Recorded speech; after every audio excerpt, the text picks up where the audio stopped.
how to mask an image in Figma. To show you this, I've prepared a circle.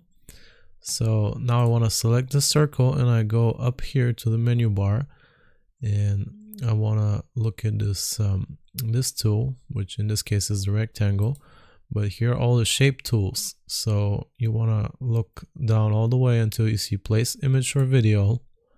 And now I'm gonna pick my photo here. I can just click on it and it masks the photo into the shape of this circle. So what if I want to crop this? I can go to the right hand side and here under fill I just click on the image, and here where it says fill I just choose crop, and now I can reposition it or make it bigger or smaller like this. And this works also for text. So if I have this text here, I can select it again, go back to my shapes, place image, select my photo again, and I have to click where I want this image to be. And again, I go into the fill, choose crop, and I can reposition it like that.